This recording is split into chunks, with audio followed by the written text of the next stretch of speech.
जाती हैं। Magnitude of vector very important regarding exams, entrance exams.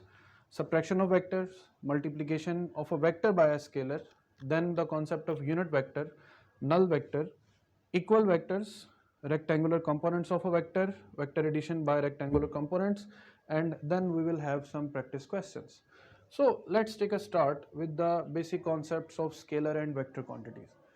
Physical quantities में सबसे पहली कैटेगरी तो है इनकी अकॉर्डिंग टू द नेचर कि ये बेस होती हैं और डिराइव क्वांटिटीज़ होती हैं। यही बेस क्वांटिटीज़ और डिराइव क्वांटिटीज़ फिर फर्दर डिफ्रेंशिएट की जाती हैं या इनको फर्दर डिफ्रेंशिएट किया जाता है कि किन क्वांटिटीज़ को अपनी एक्सप्लेनेशन के लिए मैग्नीट्यूड और यूनिट की ज़रूरत पड़ती है। वो तमाम क्वांटिटीज़ जिन्हें अपनी एक्सप्लेनेशन के लिए एक अदद मैग्नीट्यूड और यूनिट की ज़रूरत पड़े, उन क्वांटिटीज़ को हम नाम देते हैं स्केलर का। यहाँ मैं ये बताता चलूँ कि फिजिकल क्वांटिटीज़ को यहाँ पर हम स्टार्ट दे रहे हैं बिल्कुल एक रिदम, एक सीक्वेंस के साथ, कि सबसे पहले कैटेगरी है कॉन्स्टेंट्स की, जिनको सिर्फ मैग्नीट्यूड रिक्वायर होता है। Magnitude is simply a number. इस टॉपिक में ये वर्ड मैग्नीट्यूड बहुत ज़्यादा यूज़ होगा, सो इस बात पर आपने फोकस रखना है कि magnitude is simply a number. For example, refractive index of glass is represented as 1.5। वो refractive index n is equal to c over v के इक्वल है। ये refractive index c over v के जो इक्वल है, सेम क्वांटिटीज़ की ratio है। Same quantity की रेशो की वजह से कोई यूनिट एग्जिस्ट नहीं करता, it is simply a number. Next, scalar quantities. Magnitude के साथ एक और क्वांटिटी का इजाफा हो जाता है कि इनको एक्सप्लेनेशन के लिए मैग्नीट्यूड भी रिक्वायर है और यूनिट भी रिक्वायर है। अब मैग्नीट्यूड और यूनिट के साथ जो क्वांटिटीज़ एक्सप्लेन होती हैं उनको हम नाम देते हैं स्केलर क्वांटिटीज़ का। Amount of matter, for example 5 kg, ये अमाउंट ऑफ मैटर है। इसमें आपको सिर्फ 5 नंबर यानी मैग्नीट्यूड और किलोग्राम उसका यूनिट रिक्वायर है। 37 डिग्री सेल्सियस या 38 केल्विन या फिर 10 मोल्स। तो स्केलर क्वांटिटी की एग्जांपल्स अगर आपको याद रखनी हो तो सिंपली याद रखें, ये जितनी 7 बेस क्वांटिटीज़ हैं ये सब की सब स्केलर क्वांटिटीज़ हैं। तो 7 एग्जांपल्स ये हो गई।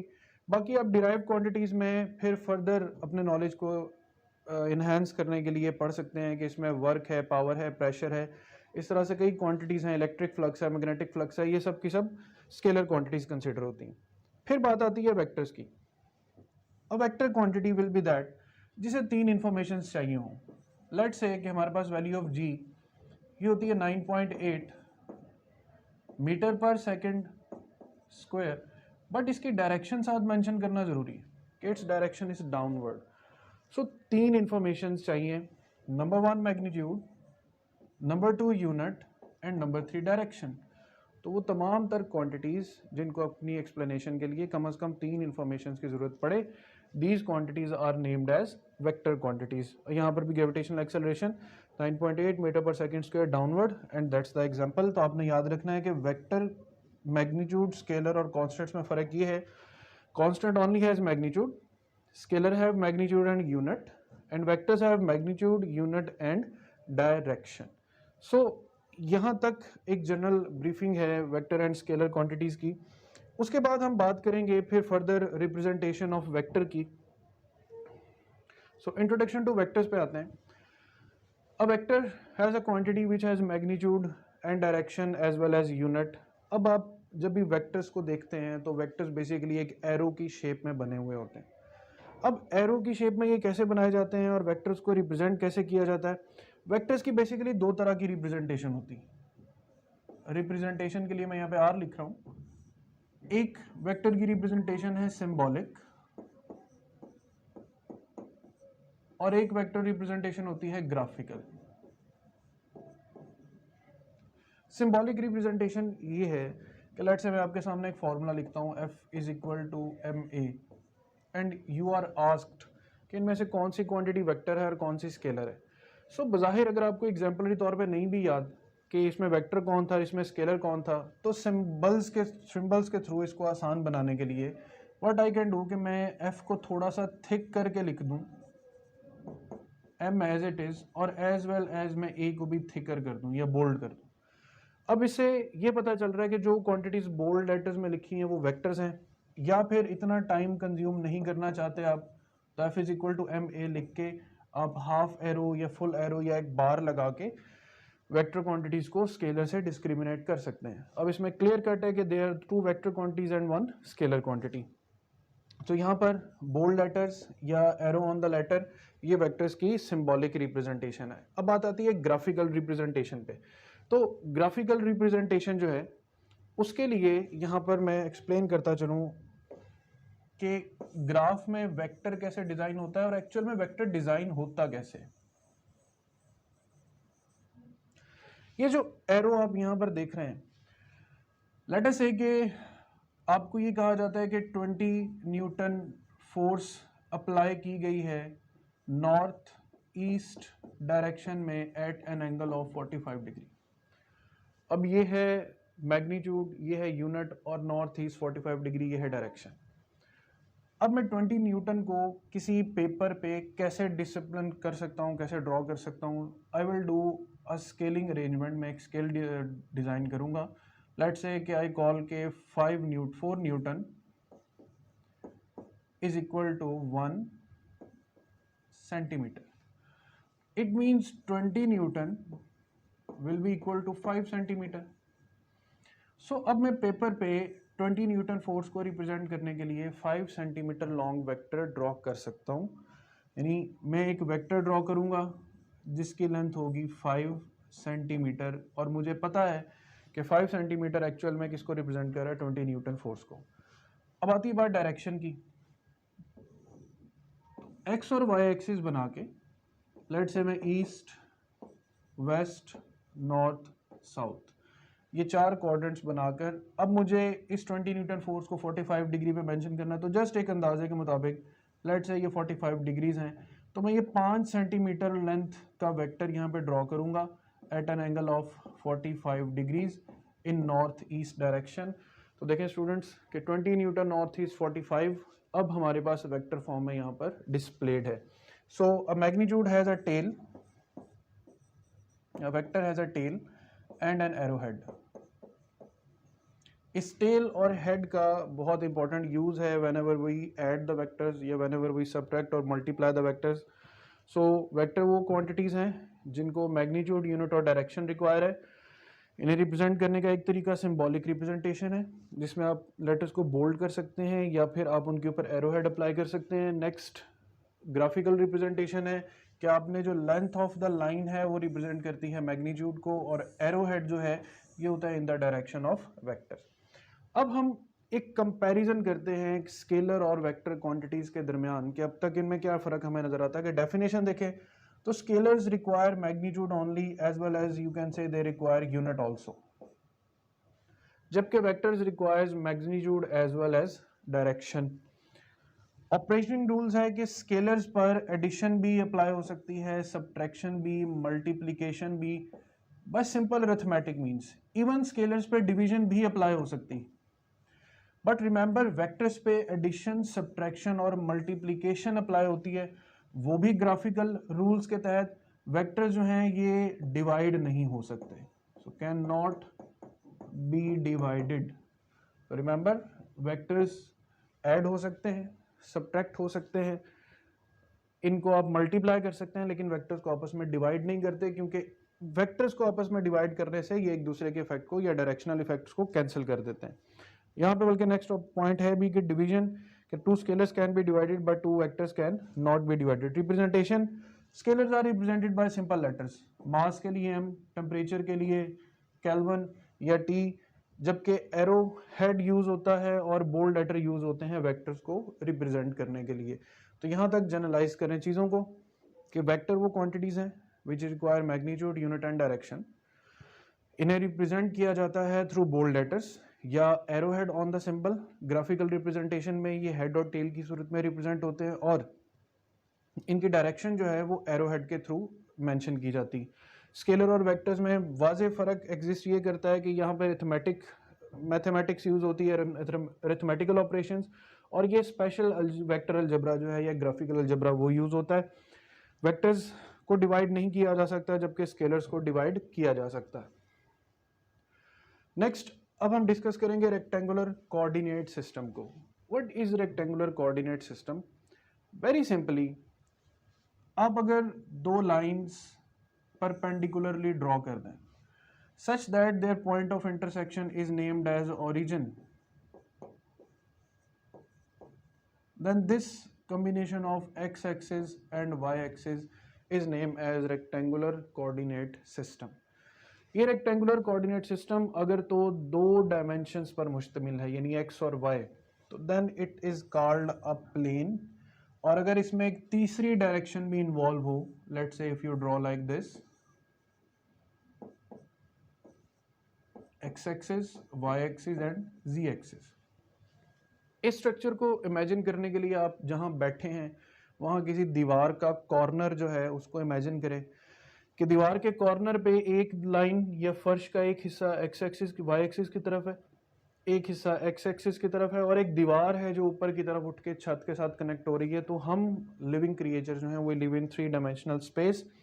सो प्लेन में वेक्टर्स को रिप्रेजेंट किया जाता है दो कंपोनेंट्स यानी x और y के साथ, और स्पेस में वेक्टर को रिप्रेजेंट किया जाता है 3 कंपोनेंट्स यानी x, y और z के साथ। एक प्लेन में वेक्टर के दो एंगल्स हो सकते हैं with x axis and with y axis. Mostly जो एंगल सिलेक्ट किया जाता है वो किया जाता है विद x एक्सिस, जबकि एक स्पेस में वेक्टर्स के 3 एंगल x एक्सिस के साथ अल्फा, y एक्सिस के साथ बीटा और z एक्सिस के साथ गैमा एंगल जो है वो मेंशन किया जाता है। एग्जाम पॉइंट ऑफ व्यू से जो प्लेन कोऑर्डिनेट सिस्टम है कि बहुत अहमियत का हामिल है, इससे रिलेटेड प्रॉब्लम जो है वो आगे हम फर्दर डिस्कस भी करेंगे। नेक्स्ट बहुत ही इंपॉर्टेंट कैटेगरी है एडिशन ऑफ वेक्टर्स की। Vectors are added, vectors are subtracted. Vectors को ऐड और सब्ट्रैक्ट किया जा सकता है, लेकिन इसमें कुछ रूल्स जो हैं वो समझने और सुनने। देखिए स्टूडेंट्स, मेरे पास 3 + 4 ये है इक्वल्स टू 7 या 4 - 3 दैट इज इक्वल टू 1। अगर मैं सिर्फ नंबर्स की बात करूं तो नंबर्स में 4 और 3 के साथ मेरे पास सिर्फ दो पॉसिबल आंसर्स हैं। मैक्सिमम आंसर है 7 और मिनिमम आंसर है 1। सो ये बात ध्यान में रखिएगा कि ये ऑपरेशन है स्केलर्स पर।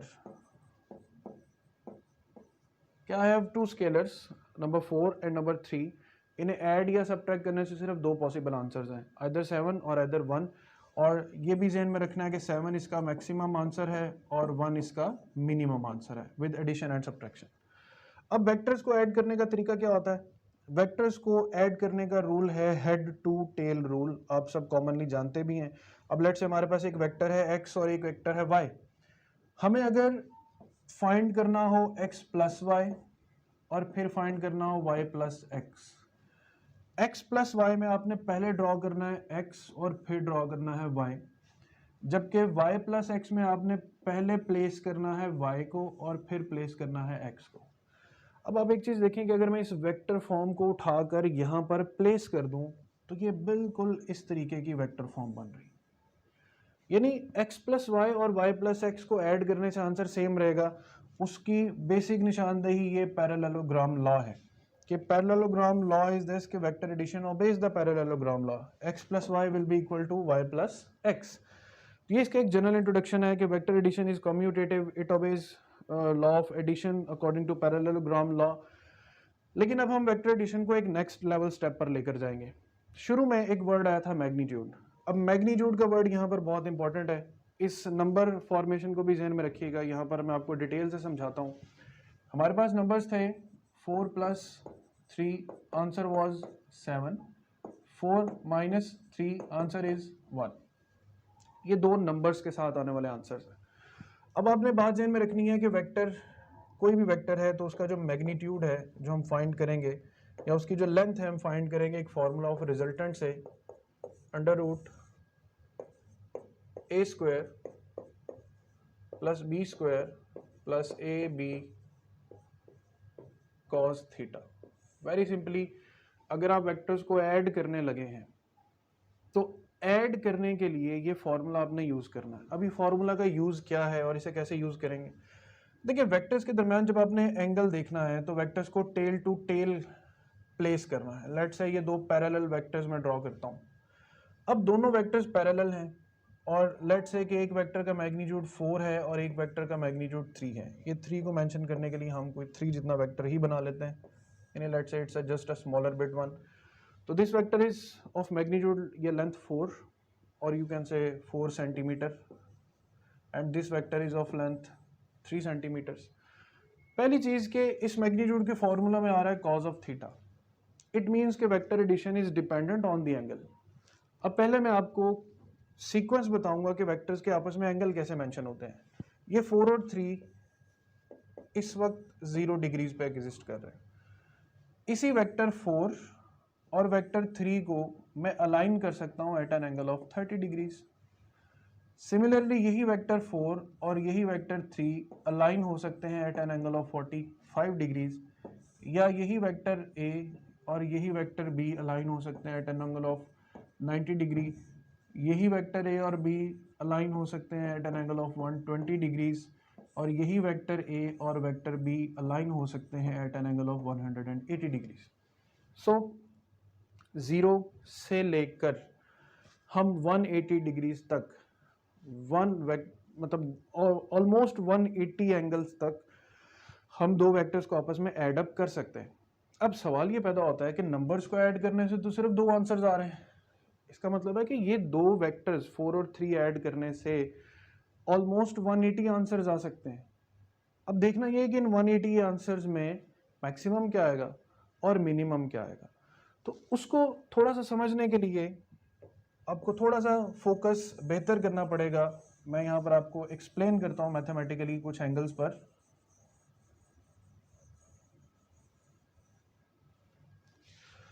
Let us say we are adding two vectors of magnitude 4 and 3 at an angle of 0 degrees. So it's better कि आप पहले इस formula of magnitude को 0 degrees पे simplify कर लें. We all know that cos 0 degree is equal to 1. It means this formula will take a shape like this. R equals to under root a square b square plus 2 sorry यहाँ पे 2ab cos theta आएगा 2ab. मैं ये formula दोबारा लिख देता हूँ.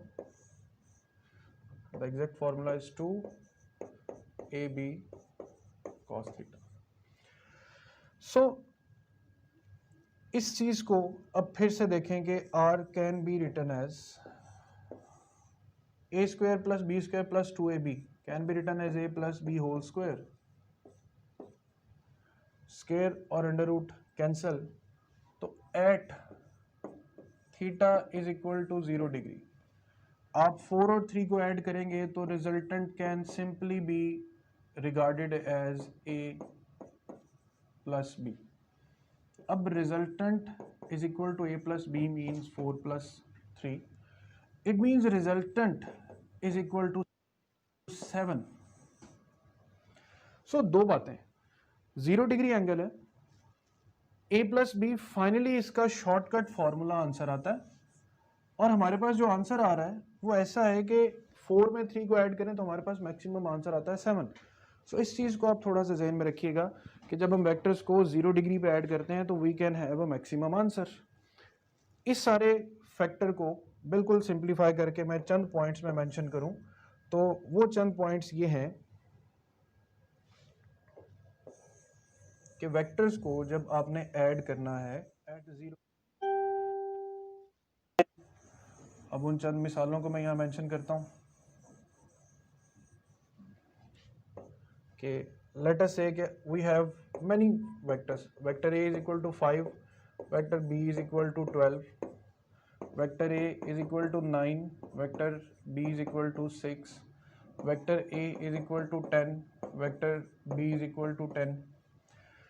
आपसे कहा जाए कि इन सब वेक्टर्स को एंगल 0 डिग्री पे ऐड करना है या ये सब वेक्टर्स पैरेलल हैं, बताएं इनको ऐड करने से क्या पॉसिबल आंसर आएगा.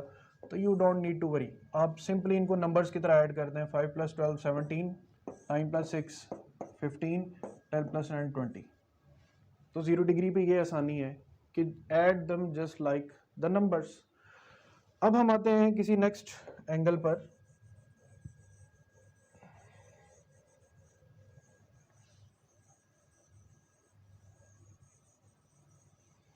Let us say के angle between vectors 4 and 3 is now 90 degrees, कि वेक्टर 4 और वेक्टर 3 के दरमियान अब जो एंगल है वो 90 डिग्रीज में है। अच्छा, ये फॉर्मेशन है एंगल देखने के लिए। अगर इनको ऐड करना है तो हेड टू टेल, यानी ये वेक्टर 4 और ये वेक्टर 3 और ये होगा रिजल्टेंट, और रिजल्टेंट का फॉर्मूला आपके सामने लिखा हुआ है। So now what to do, R is equal to under root a square b square plus now cos 90, you all know that cos 90 is equal to 0, so it means ये पूरा factor 0। सो आपको ज़्यादा further increase करने की ज़रूरत नहीं है। आपका जो मैग्नीट्यूड का आंसर है that will a square plus b square। Now if we apply r is equal to under root 4 square plus 3 square, तो we will come up with the answer 5। कुछ देर पहले हमने जब वेक्टर को 0 डिग्री पर add किया था, we had an answer 7। Vector का एंगल 0 से इंक्रीज करके 90 हुआ, तो वेक्टर एडिशन जो है वो आंसर, यानी 90 डिग्रीज पर जो आंसर है वो हमारे पास 5, यानी ये आंसर पहले से कम हो गया। तो इट मीन्स यहाँ से एक और फिलॉसफी समझ आती है कि दो वेक्टर्स के दरमियान अगर एंगल 0 से इंक्रीज करना शुरू करता है तो मैग्नीट्यूड की वैल्यू डिक्रीज होना शुरू हो जाती है। अब मैंने देखें 0 से 90 तक लेकर गया हूँ, दरमियान में 89 एंगल्स एग्जिस्ट कर रहे हैं। इसका मतलब है कि 7 से 5 तक मजीद 89 वैल्यूज आ सकती हैं। ये तो कुछ पैक्ट एंगल्स पे आंसर्स आ रहे हैं। सो अब ये केस बहुत इंपॉर्टेंट है कि वेक्टर्स की जो रेक्टेंगुलर कंपोनेंट्स होते हैं, यानी x और y, ये हमेशा एक दूसरे के साथ 90 डिग्रीज पर होते हैं। सो जब भी आप वेक्टर x में वेक्टर y को ऐड करेंगे, ये कंपोनेंट x में कंपोनेंट y को ऐड करेंगे, तो आप ये वाला मैग्नीट्यूड का फॉर्मूला अप्लाई करेंगे a square plus b square.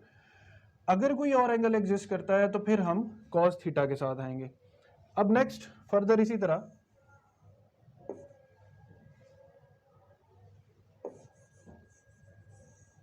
एक और एंगल को टेस्ट करते हैं जो बहुत ही इंपॉर्टेंट एंगल है, और वो एंगल है 120 डिग्रीज।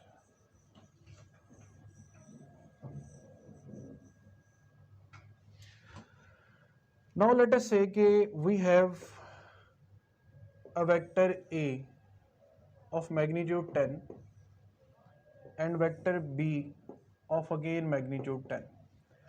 अब अगर इन दोनों वेक्टर्स को मैं 120 डिग्री पे ऐड करूं, तो पहले मैं आपको ये बता दूं कि 120 डिग्री एंगल मेंशन कैसे होगा। दैट इज द फॉर्मेशन, कि ये एंगल देखने के लिए आपको 120 डिग्री यू मेंशन करना पड़ेगा। अब इन्हें ऐड करना है तो हेड टू टेल रूल, इस वेक्टर को उठा के आप हेड टू टेल से कनेक्ट करें। ये वेक्टर a और ये वेक्टर b, और ये बनेगा रिजल्टेंट। अब इस रिजल्टेंट के लिए थोड़ा सा इसको सॉल्व करें। r is equal to under root a square यानी 10 square, b square again 10 square, 2ab 2 into 10 into 10। Now cos 120 is equal to -1/2। In short जब आप इसको मुकम्मल सॉल्व करेंगे तो r will be equal to 10। अब एक चीज की तरफ तवज्जो दिलाता चलूं, ये है वेक्टर a विच इज 10, ये है वेक्टर b विच इज 10, और ये है हमारा magnitude r which is also equals to 10। आपको बज़ाहिर भी नजर आ रहा है कि ये एक इक्विलेटरल ट्रायंगल बन रहा है। तो ये एक ऑब्जेक्टिव है और बड़ा इंपॉर्टेंट ऑब्जेक्टिव है कि पहला ऑब्जेक्टिव किस तरह आ सकता है कि आपको वेक्टर्स को इक्वल मैग्नीट्यूड के वेक्टर्स हों, यानी दोनों की लेंथ इक्वल हो, उसे किस ओरिएंटेशन पर अलाइन करें कि उनके रिजल्टेंट की लेंथ भी किसी एक वेक्टर के इक्वल हो। सो पहला आंसर हो सकता है 120 डिग्रीज। दूसरा हो सकता है कि अगर आप वेक्टर ए और वेक्टर बी का मैग्नीट्यूड इक्वल है और आप उन्हें 120 डिग्री पर अलाइन करते हैं, तो उनके रिजल्टेंट का आंसर या तो ए के इक्वल है या बी के इक्वल है। तो that is the case of 120 degree, कि अगर दो वेक्टर्स की लेंथ सेम है और आप उनको हेड टू टेल ऐड करते हैं at an angle of 120 degrees, तो फिर जो रिजल्टेंट है वो भी या ए के इक्वल है या बी के इक्वल है, यानी ए और बी के इक्वल ही वो आंसर आएगा। तो ये 90 से आगे एक केस हो गया फॉर 120 डिग्रीज का। अब हम 90 से फर्दर उसी 4 और 3 वेक्टर की एग्जांपल को लेकर चलेंगे, क्योंकि मुझे उसे कंक्लूड करना है किसी बेस्ट पॉइंट पर।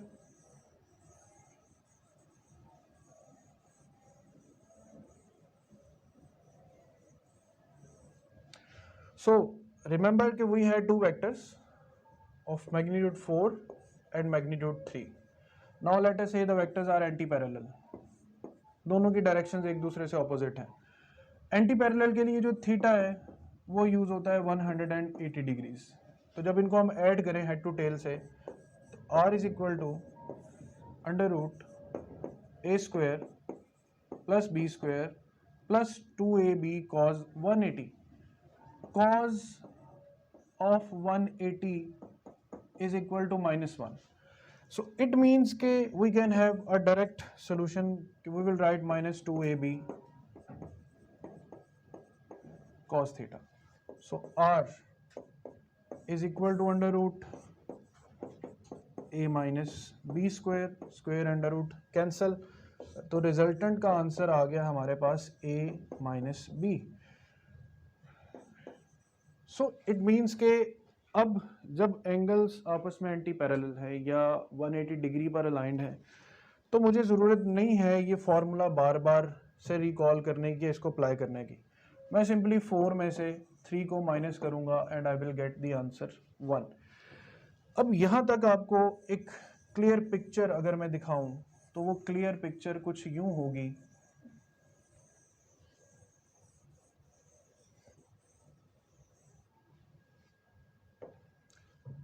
0 डिग्री पर we have resultant is equal to a plus b, यानी 4 plus 3, यानी answer is 7 and 7 is the maximum answer. 90 degrees पर we have resultant like that a square plus b square and with 4 square plus 3 square under root we have an answer is equal to 5. And now at an angle of 180 degrees r is equal to a minus b. 4 minus 3 answer is equal to 1. कुछ चीज़ें जो आपको यहाँ पर अब नज़र आएंगी कि as numbers 4 plus 3 is equal to 7. वेक्टर 7 कब होता है? जब एंगल 0 डिग्री हो या वेक्टर्स पैरेलल हो। 4 minus 3 is equal to 1. Vectors का आंसर 1 कब आ रहा है? जब 4 और 3 आपस में एंटी पैरेलल हैं। सो इट मीन्स यहाँ से एक और फिलॉसफी क्रिएट होती है कि vectors may be added like numbers, यानी ये स्ट्रिक्ट रूल नहीं है कि vectors are always added by vector algebra. बज़ाहिर वेक्टर अलजेब्रा नजर आ रहा है, लेकिन 0 डिग्रीज पर यानी पैरेलल और 180 डिग्री यानी एंटी पैरेलल वेक्टर्स पे जो वेक्टर्स की एडिशन है वो बिल्कुल सिंपल नंबर्स की तरह हो रही। सो अगर कभी ये क्वेश्चन आए कि vectors are added always by vector algebra, always by simple arithmetics, maybe with simple arithmetics, तो maybe with simple arithmetics is also a right answer कि vectors can be added like simple algebra. अब आप देखें कि इसी चीज़ को, जैसे मैंने आपको कुछ एग्जांपल्स में 0 डिग्रीज की एग्जांपल्स दी थी, आपके पास अगर ये कंडीशन आए कि 6 और 9, 15, 5, 10, 2 ये तीनों वेक्टर्स 180 डिग्रीज पर ऐड हो रहे हैं, तो सिंपली सब्ट्रैक्ट दम, और ग्रेटर में से स्मॉलर को सब्ट्रैक्ट करना है। वेक्टर में आपने ये रूल भी याद रखना है, ग्रेटर में से स्मॉलर को सब्ट्रैक्ट कर दें, answer is 3, answer is 5, answer is 8। अगर यही वेक्टर्स पैरेलल हैं तो 15, 20, 12। सो आप देखें कि इन तमाम वेक्टर्स के होते हुए ये हमारे पास मैक्सिमम आंसर्स हैं और ये हमारे पास मिनिमम आंसर्स हैं। अब इन्हीं मैक्सिमम और मिनिमम आंसर से मैं आपको कुछ क्वेश्चंस क्रिएट करके देता हूं कि how vectors can be treated.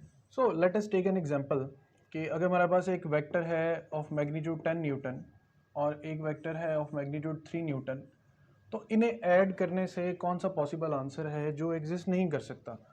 Let's say option A is 15 newton, option B is 11 newton, option C is 7 newton and option D is 13 newton. ऐसे क्वेश्चन सॉल्व करने के लिए आप सिंपली क्या करेंगे, आप इन वेक्टर्स को एक दफ़ा ऐड कर दें और एक दफ़ा सब्ट्रैक्ट कर दें। 10 और 3 को ऐड करें, आंसर इज़ 13। 10 और 3 को सब्ट्रैक्ट करें तो आंसर इज़ 7। सो इसका मतलब ये है कि 7 से 10 तक आपका हर पॉसिबल आंसर जो है वो आ सकता है। अब 7 आंसर आ सकता है, 13 आंसर आ सकता है, तो ये दोनों ऑप्शंस एग्जिस्ट करती हैं। 7 और 13 के दरमियान में 11 भी एग्जिस्ट करता है, तो ये आंसर भी पॉसिबली आ सकता है। सिर्फ और सिर्फ ये आंसर 15 न्यूटन जो है ये एक्सपेक्टेडली नहीं बन सकता। सो वेक्टर एडिशन में आपने फिर एक बात जहन में रखनी है कि इस सीक्वेंस को, तरतीब को हासिल करें।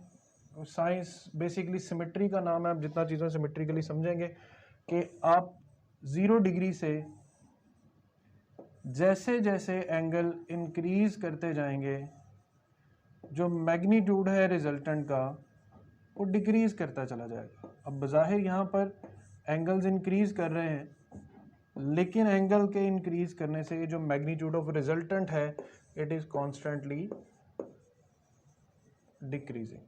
सो यहाँ तक चीज़ों को अंडरस्टैंड करने पर अब मैं इस सारे कॉन्सेप्ट को समराइज करूँगा इस एक टेबल में कि एंगल थीटा है, एंगल थीटा की डायग्राम क्या होगी और वेक्टर एडिशन क्या होगी, जनरल फार्मूला। जनरल फार्मूला आप सबने देख लिया है, इसलिए मैंने यहाँ पे फैक्ट में एक जनरल फार्मूला लिखा है। एंगल थीटा, दो वेक्टर्स के दरमियान कोई भी एंगल हो सकता है। मैं यहाँ पे जनरल लिख रहा हूँ, लेकिन इनको ऐड करना है तो हेड टू टेल रूल से। ये हेड टू टेल रूल और ये रिजल्टेंट अप्लाई हो जाएगा। अब 0 degree means both the vectors are parallel, means you are adding them head to tail. 30 degree vector और ये उनके दरमियान एंगल, एंगल के लिए टेल टू टेल कनेक्शन होना ज़रूरी है। फिर एडिशन के लिए head to tail and that's the resultant vector. 45 degree, तो ये 45 डिग्री की रिप्रेजेंटेशन है और ये 45 डिग्री पे एडिशन है और ये resultant. 60 degree can be like this. अब 60 डिग्री पे एडिशन है तो just like that. 90 degree vector and vector and this one is the angle और यहाँ 90 डिग्री पे वेक्टर एडिशन हो जाएगी।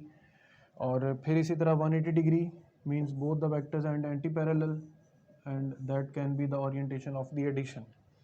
अब इन सब पे देखें कि 0 डिग्री पे हमने सिंपल सा फॉर्मूला एक्सट्रैक्ट कर लिया था कि instead of a square plus b square plus 2ab we can simply apply a plus b and we will get the maximum answer।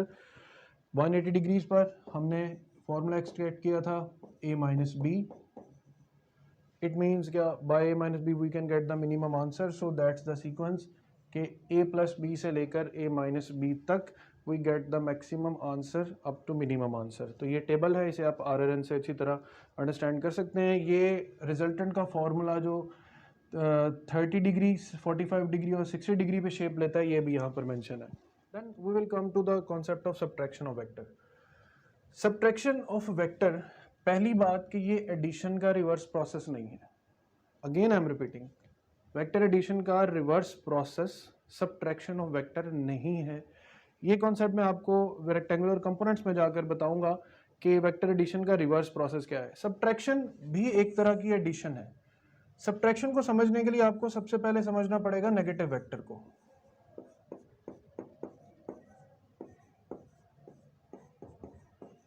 Negative vector क्या है? Let's say you have vector A and then what will be minus A, equal but opposite.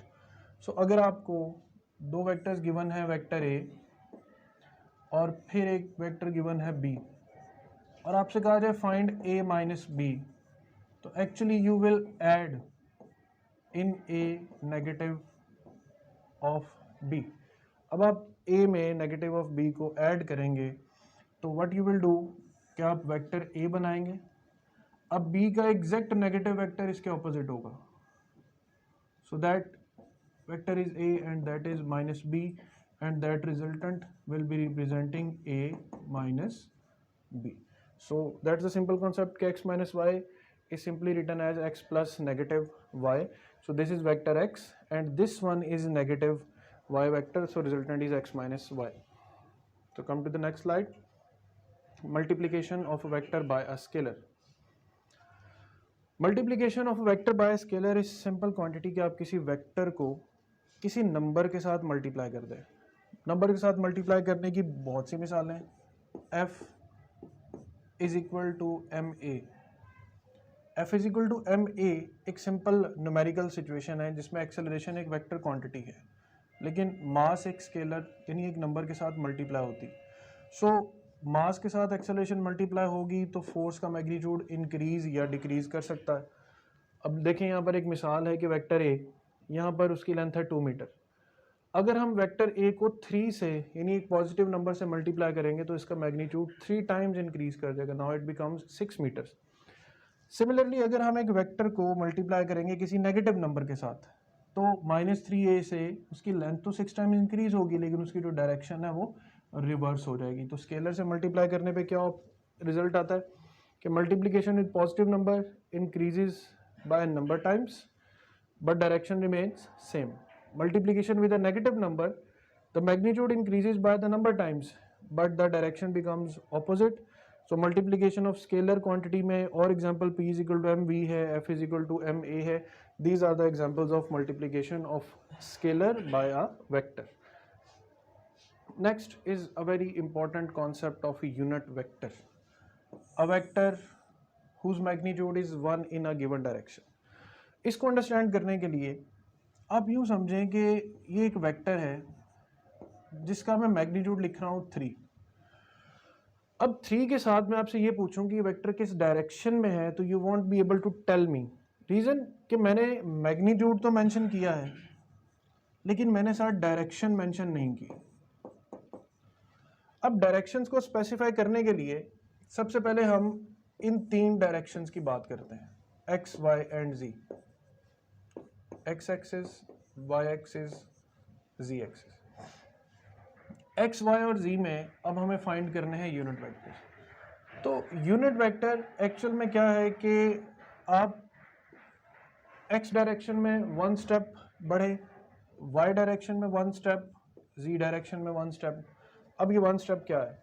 1 step है आपका scale. आपने x direction में अगर 1 centimetre के scales बनाए हुए हैं तो 1 centimetre is 1 unit vector, 2 centimetres 2 unit vectors, 3 centimetres 3 unit vectors. So इसी तरह वाई एक्सिस में और जेड एक्सिस में अब हम इनके नाम देते हैं यूनिट वेक्टर्स को। एक्स एक्सिस में जो यूनिट वेक्टर है उसका नाम है आई, वाई एक्सिस में यूनिट वेक्टर का नाम है जे। यहाँ पर मैं वेक्टर्स के ऊपर कैप डाल रहा हूँ, इसे कैप या हैट कहते हैं, ये रिप्रेजेंटेशन है यूनिट वेक्टर की। और z डायरेक्शन में यूनिट वेक्टर है k। सो स्टूडेंट्स अब आप पहले इस चीज़ को अच्छी तरह क्रैम करेंगे कि x एक्सिस में i यूनिट वेक्टर है, y में j है और z में k है। So if I taste like this कि आपसे पूछा जाए कि a वेक्टर किस डायरेक्शन में है तो यहाँ पर यूनिट वेक्टर j है, इट मीन्स कि ये 3 स्टेप्स है y एक्सिस में। अगर यहाँ पे 4k हो तो इट मीन्स कि it is a vector in the direction of z axis. अगर यहाँ पर 6i हो तो इट मीन्स ये वेक्टर है in the direction of x axis. तो unit vector is a vector whose magnitude is 1 in a given direction. ये एक सिंपल सा इलस्ट्रेशन पॉइंट है। इसी यूनिट वेक्टर को मैं फर्दर अभी और एक्सप्लेन करता हूँ कि लेट अस से कि हमारे पास एक वेक्टर है a,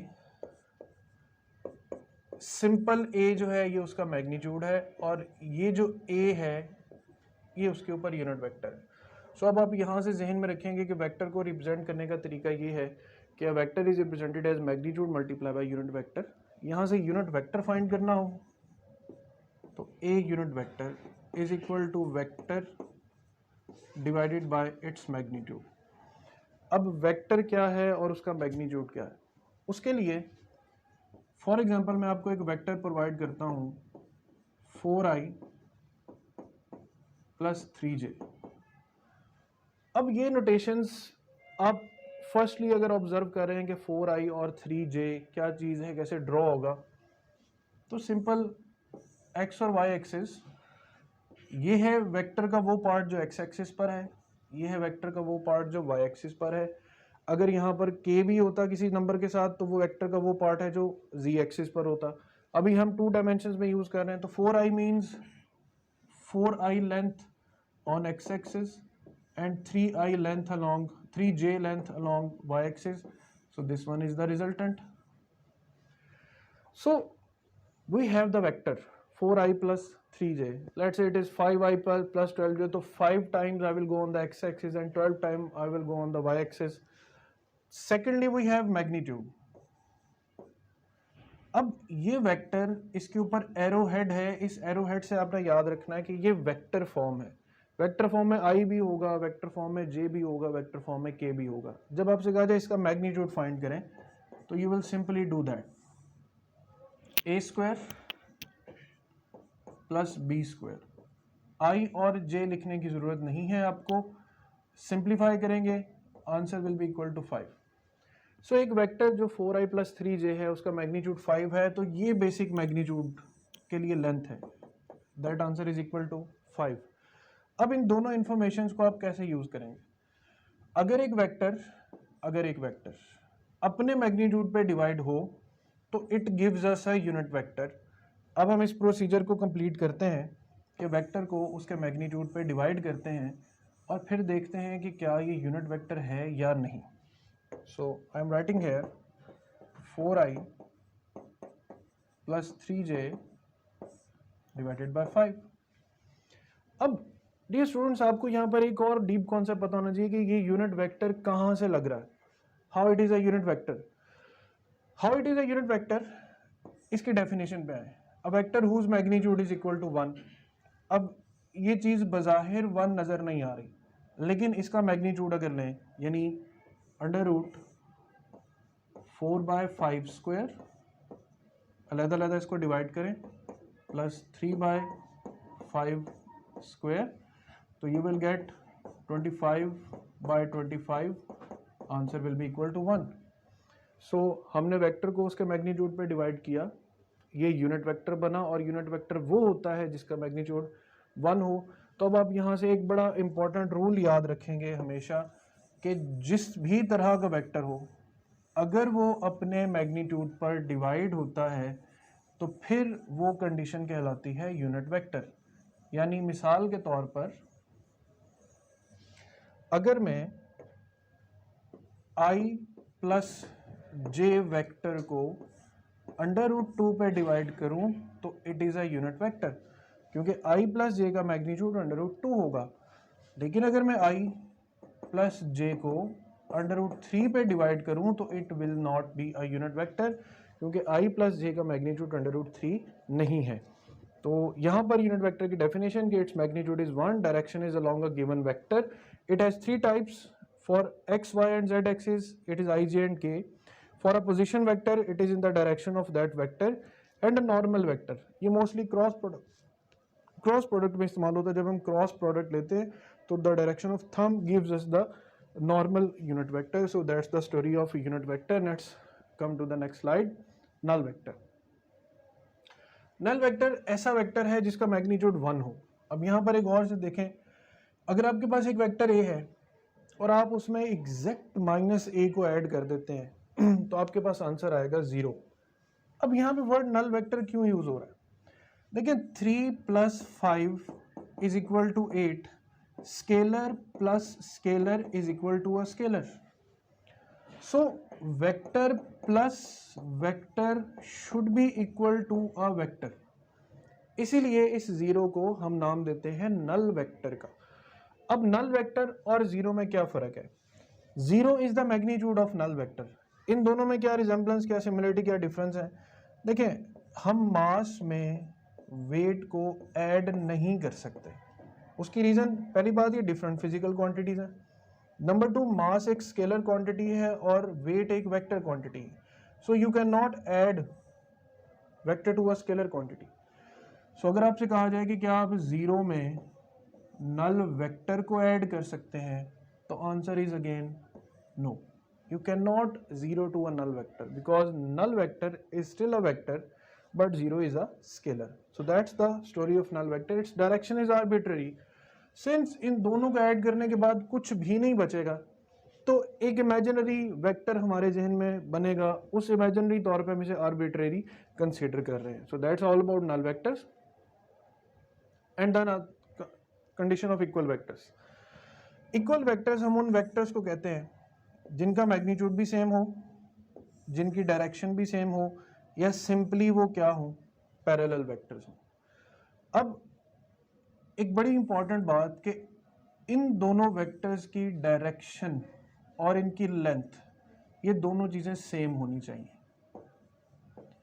अगर इनकी डायरेक्शन और इनकी लेंथ सेम है तो डजेंट मैटर ये कहाँ पड़े हैं. ये वेक्टर अमेरिका में पड़ा है, ये वेक्टर रशिया में पड़ा है, doesn't matter.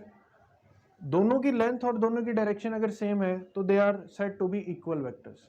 Now listen, all the equal vectors are parallel. दुनिया में जितने भी इक्वल वेक्टर्स हैं वो सब के सब पैरेलल हैं. लेकिन दुनिया में जितने भी पैरेलल वेक्टर्स हैं जरूरी नहीं है कि वो इक्वल हों.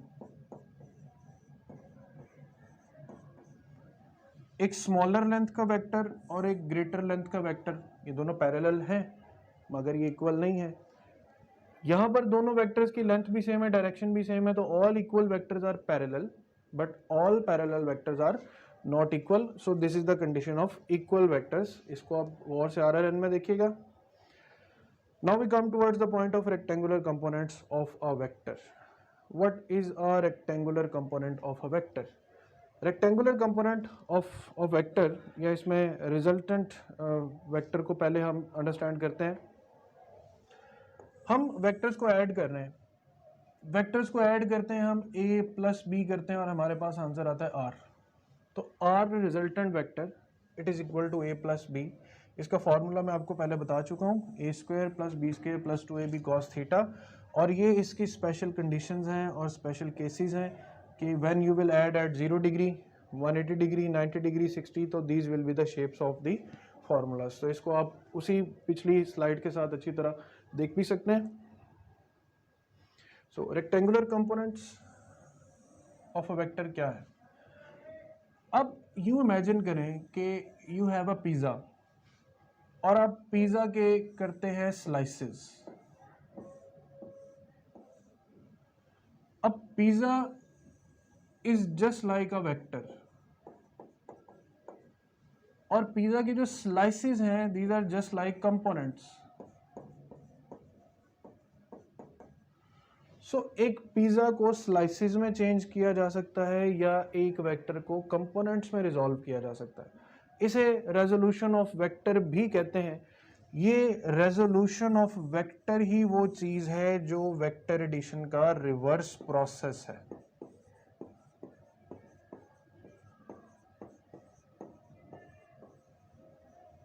अब ये कैसे वेक्टर एडिशन का रिवर्स प्रोसेस है, एग्जांपल देखें गौर से. लेट्स से ये वेक्टर ए और ये है वेक्टर बी. ये रहा हमारे पास रिजल्टेंट. अब इस रिजल्टेंट को फर्दर पहले मैं कंपोनेंट्स को डिस्क्राइब करूं तो लेट अस से कि हमारे पास एक वेक्टर है, vector A. It is making an angle theta with X axis.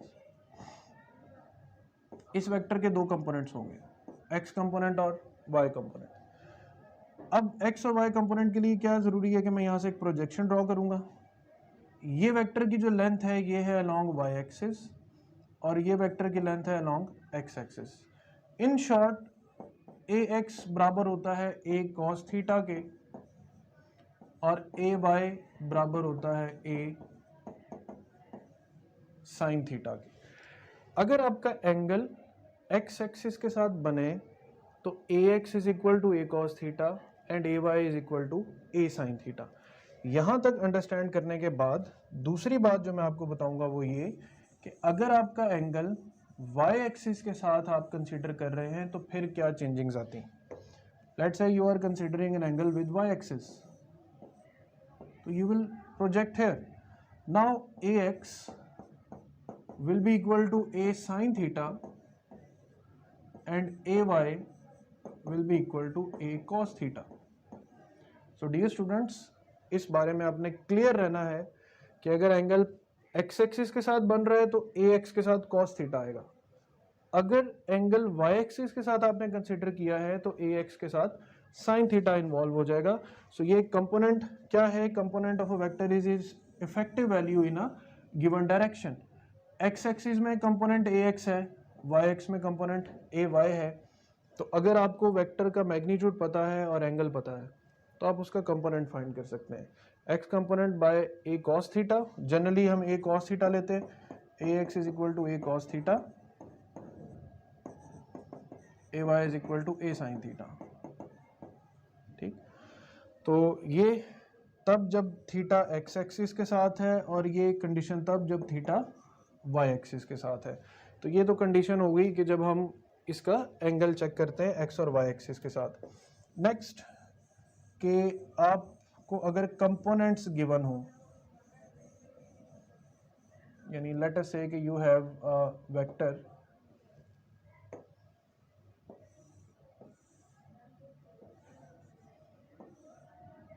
and you are given with components, you know ay, you know ax, but you don't know theta and you don't know a। तो simply अगर आपने a find करना है तो perform a square plus B square, और अगर आपने theta find करना है विद x एक्सिस तो tan inverse y component divided by x component. Similarly फिर वही बात कि अगर थीटा वाई एक्सिस के साथ कैलकुलेट करना है तो apply tan inverse x component divided bye y component. तो ये थोड़ा सा फर्क पड़ता है कैलकुलेशंस में। तो रेजोल्यूशन ऑफ वेक्टर है splitting of vector into rectangular components, कि आपने दो वेक्टर्स को ऐड करके एक रिजल्टेंट बनाया था, अब आप इस रिजल्टेंट के फिर से कंपोनेंट्स बना देंगे तो आपने गोया उस वेक्टर को दोबारा से उसके वेक्टर ए और वेक्टर बी में चेंज कर दिया। तो remember resolution of vector is the reverse process of vector addition. And next components of a vector, effective value of a vector in a given direction. X axis में a x है, Y axis में a y है, a x is equal to A cos theta and A Y is equal to A sine theta. अब vector लिखने का तरीका भी ये है, आप वेक्टर लिखेंगे तो एक्स कंपोनेंट और वाई कंपोनेंट्स में उसको मेंशन करेंगे। X component A cos theta है और Y component A sine theta है। एंगल फाइंड करना है तो divide A Y by A X, लेकिन याद रहे कि ये एंगल विद एक्स एक्सिस है। वाई एक्सिस एंगल के लिए आप इसी रेशियो को रिवर्ट कर दें, यानी ए एक्स ऊपर और ए वाई नीचे प्लेस कर दें। अब की पॉइंट्स हैं कि कंपोनेंट ऑफ वेक्टर्स किस किस तरह से आप इनके बारे में ध्यान में रख सकते हैं। बात है reverse of addition of vector is resolution of vector. Maximum possible components are 2, maximum possible components are, maximum possible rectangular components यहां पे ऐड कर लें कि maximum possible rectangular components are 2 and maximum possible all components are infinite. क्योंकि बहुत से coordinate system होते हैं, सिलेंड्रिकल स्फेरिकल कोऑर्डिनेट सिस्टम, तो एक वेक्टर के बहुत से कोऑर्डिनेट सिस्टम में बेशुमार कंपोनेंट्स जो हैं वो एग्जिस्ट कर सकते हैं। तो maximum possible rectangular components are 2 and maximum possible space rectangular components are 3। अगर स्पेस में 3 डायमेंशन में रेक्टेंगुलर कंपोनेंट्स होंगे तो उनकी अमाउंट जो है वो 3 होगी। सो डियर स्टूडेंट्स, अब हम करेंगे बात about vector addition by rectangular components. Vector addition by rectangular components का कॉन्सेप्ट ये है कि हमने अब तो पढ़ा ना कि वेक्टर्स ए में वेक्टर बी को हम ऐड करते हैं, लेकिन दूसरी तरफ अब हमने ये भी पढ़ लिया है कि हम वेक्टर के कंपोनेंट्स भी बना सकते हैं, उसका एक्स कंपोनेंट और उसका Y component. So vector addition by rectangular components actual में ये टॉपिक है कि आप दो वेक्टर्स को अगर ऐड अप करते हैं तो एक्चुअल में उसके एक्स कंपोनेंट में एक्स को ऐड करते हैं और उसके वाई कंपोनेंट में वाई को ऐड करते हैं। यहाँ पे कुछ प्रोसीजर पहले आप देखेंगे कि पहले स्टेप 1 क्या है कि आप एक्स और वाई कंपोनेंट्स फाइंड करेंगे ऑल गिवन वेक्टर्स। ये गिवन वेक्टर 100 भी हो सकते हैं और 2 भी हो सकते हैं। Find X component of resultant vector, find Y component of resultant vector. तो स्टेप्स याद रखेंगे, सबसे पहले गिवन वेक्टर्स के कंपोनेंट्स, फिर रिजल्टेंट वेक्टर के एक्स और वाई कंपोनेंट्स, फिर आप मैग्नीट्यूड फाइंड करेंगे रिजल्टेंट का, और फाइनली आप फाइंड करेंगे डायरेक्शन। अब इन सब स्टेप्स को हम अपनी नेक्स्ट स्लाइड में ब्रीफली देखते हैं कि देखें, ये हमारे पास है वेक्टर ए और ये है वेक्टर बी। अब अगर हम कंपोनेंट्स ड्रॉ करें तो ये वेक्टर ए से प्रोजेक्शन ड्रॉ की तो ये वेक्टर ए का एक्स कंपोनेंट और ये वेक्टर ए का वाई कंपोनेंट। बी वेक्टर से भी हम इसी तरह प्रोजेक्शन ड्रॉ करते हैं, प्रोजेक्शन ड्रॉ करके हम बी जहां से स्टार्ट हो रहा है उस पॉइंट को भी हाईलाइट कर लेते हैं। तो this one is B X and this one is B Y. अब ए से बी तक